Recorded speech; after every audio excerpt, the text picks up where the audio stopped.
She was called the Hottentot Venus, a name that stripped her of her true identity. A woman taken from her homeland, displayed like an exotic specimen, and paraded before curious crowds in Europe. But who was Sarah Baartman really? Was she merely a spectacle, or was there more to her tragic and haunting story? Today, we dive into the life of a woman whose name has been buried beneath centuries of exploitation and myth. A life marked by sorrow, betrayal, and injustice. This is the untold story of Sarah Baartman.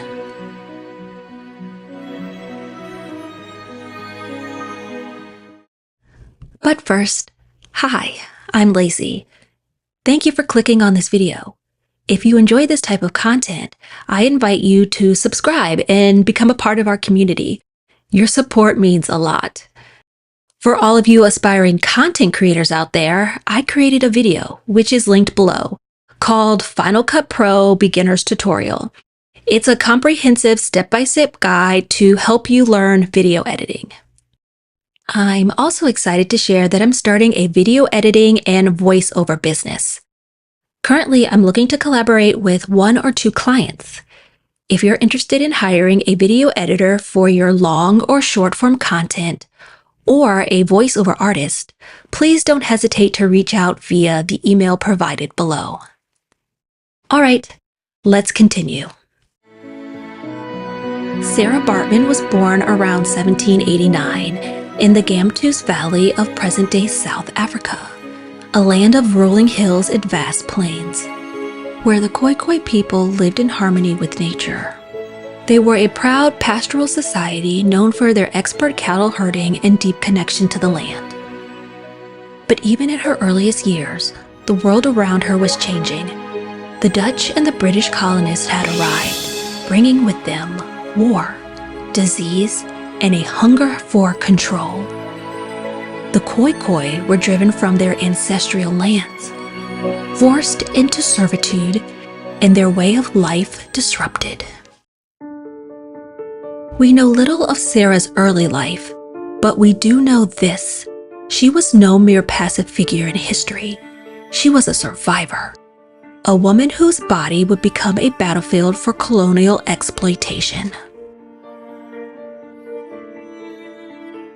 Sarah possessed a physical trait known as steatopygia, a genetic characteristic common among the Khoikhoi people. This condition caused an accumulation of fat in the buttocks, an evolutionary adaptation suited for survival in harsh climates where food could be scarce. Among her people, it was neither strange nor unnatural. It was simply a part of who she was. But to European colonizers, it was something to be studied, gawked at, and eventually exploited.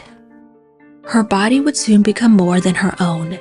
It would become a spectacle, a fascination, and a cruel obsession for the world beyond her homeland. And that world was waiting. Cape Town in the early 19th century was a city of contradictions. The bustling markets, the scent of spices in the air, and the sound of horse-drawn carriages rattling over the cobblestones. Yet beneath the surface lay a darker reality. For the indigenous people, it was a place of servitude, where survival often came at a great cost. Sarah, a young woman of the Khoikhoi people, worked as a servant in the household of Hendrik Caesar, a Dutch farmer. It was a life of labor, of quiet endurance, of dreams confined within the walls of colonial oppression. But then an opportunity arose, or so she was led to believe. One evening, a British surgeon named William Dunlop arrived at the Caesars' home. He was a man of science, but more than that, he was a man of ambition. Dunlop had seen European society's fascination with the exotic, and in Sarah, he saw a means to profit. He and Caesar concocted a plan. They would take her to England, where she would perform before the curious eyes of the wealthy. They painted a picture of success, of riches, and of a life grander than the one she knew. But what choice did Sarah truly have? Was it a genuine agreement, or was it intimidation masked as an opportunity? We may never know the full extent of her consent, but what we do know is this: her life was no longer her own. In 1810, Sarah boarded a ship bound for London. The journey was long, treacherous. Weeks spent at sea, surrounded by foreign tongues, the scent of salt and damp wood filling the air. Did she dream of the life ahead? Did she fear what awaited her? When the English coastline finally emerged from the mist, did she feel relief? Or was there a whisper of dread creeping into her heart? What lay ahead was not a life of comfort, but a stage upon which she would be stripped of her dignity, name, and humanity. Sarah left her homeland behind, but what she didn't know, what she couldn't have known, was that she would never see it again. London, 1810. The city was alive with spectacle. Grand theaters, freak shows, and scientific productions. But few attractions stirred as much fascination as the so-called Hottentot Venus. The name alone sent whispers through high society. And at the center of it all was Sarah Baartman.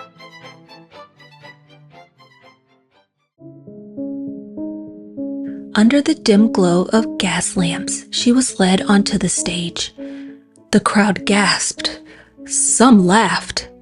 Others gawked in stunned silence. She stood before them, wearing tight, revealing clothing designed to exaggerate her curves.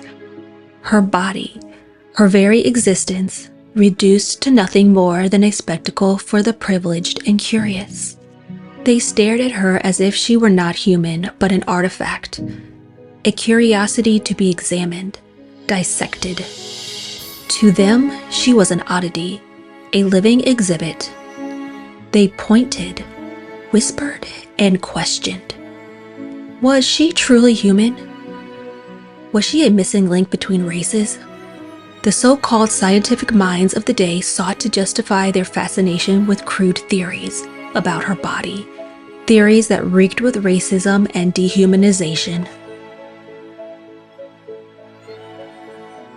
Among those eager to study her was the famous scientist George Cuvier. He did not see her as a woman. He saw her as a subject, a case study. He and his peers claimed she was proof of African inferiority, proof of primitive ancestry. They measured her body, they examined her features, and they wrote papers that justified their prejudices. But never, not once, did they ask her who she was. For years, Sarah tolerated this torment. Day after day, she was paraded before crowds, forced to dance, to perform, to endure the leering gazes of men who saw her as less than human. The so-called contracts promising her wealth and freedom were meaningless. She was bound, not by paper, but by the weight of exploitation. And yet, despite it all, there were moments when her spirit refused to be broken. In court, when abolitionists attempted to free her, she spoke.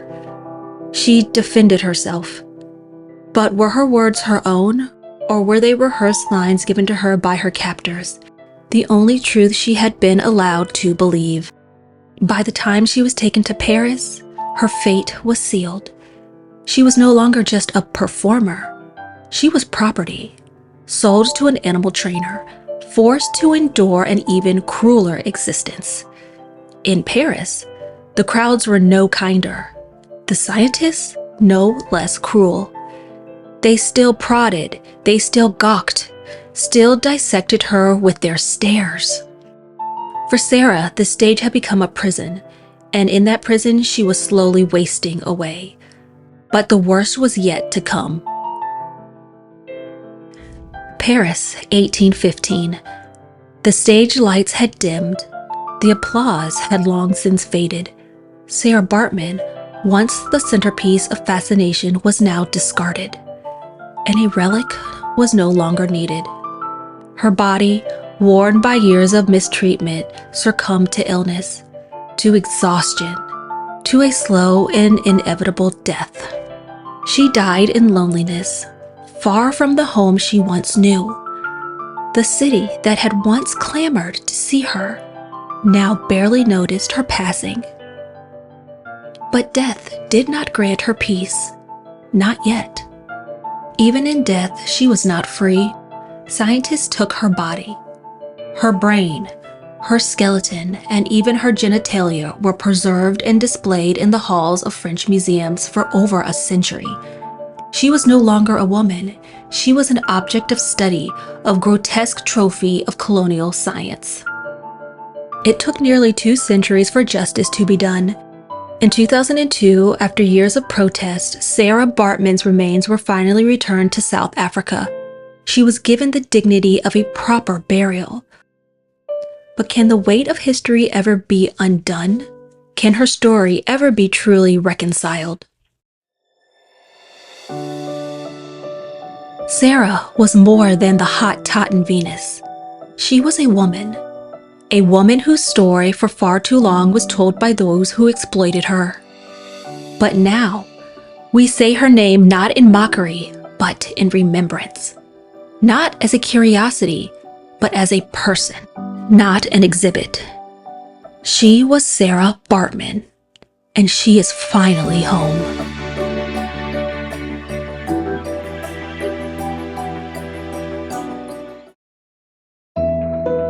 If you found this story as captivating as I did, don't forget to like, subscribe, and hit the notification bell. We will continue to uncover more untold stories from history, stories that reveal the hidden truths of those who lived in the shadows of society's boundaries.